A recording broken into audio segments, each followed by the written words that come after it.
Hello, my name is Marcus Morris. I am author of the book, Lack in the Art of Deprogramming. And I want to, again, talk about the guy on the cover. The reptilian mother holding that child. She's a sketch, more modern sketch of the Ubaid lizard man, or lizard lady. And she's very reminiscent to a lot of ancient reptilian deities or gods from across the world. So today, there's one named Zidas from the Anunaki, who is an Anunaki god that I want to discuss today. So this god, she's a god of agriculture, and when she leaves the world and goes to the underworld, death comes to plants.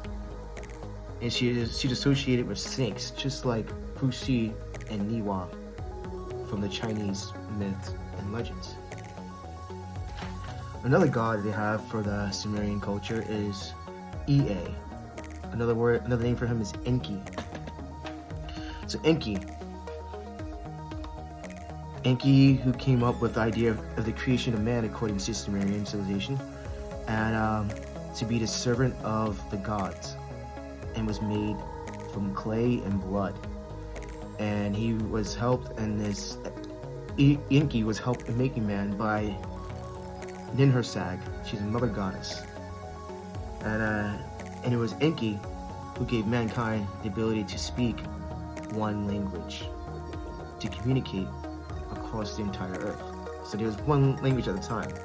So that's harkening back to the Tower of Babel, which is also on the cover of this book. So being that Enki gave humankind one language, why in the Bible did they come down to confuse mankind's language and scatter them across the face of the earth? That's something for another video. Also, something that's reminiscent to the biblical text is Enki and Ninhursag creating mankind out of clay and blood. And this is a myth that is 6,000 years before the Bible was written. So it goes to show you how the Bible gets its myths and legends from much older sources.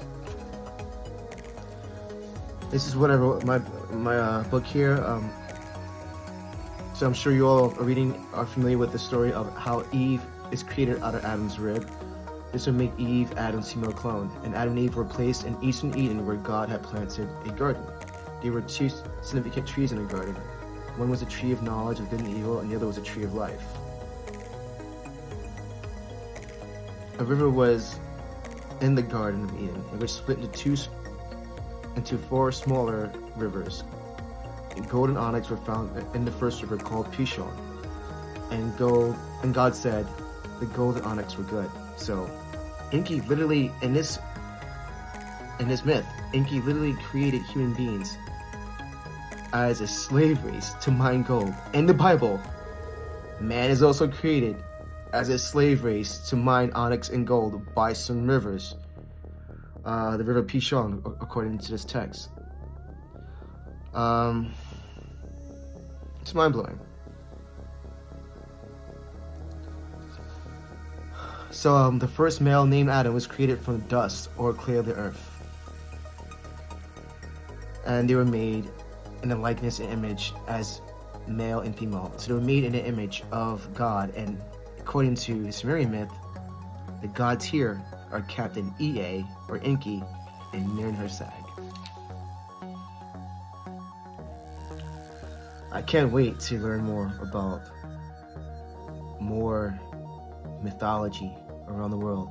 What blows my mind is how closely connected the Chinese myths are to the Sumerian myths, being that they're thousands of miles apart. I can understand how Christianity and Judaism get their myths from Sumerian because it's an older source, but I'm not aware of China and Sumeria being in any way connected.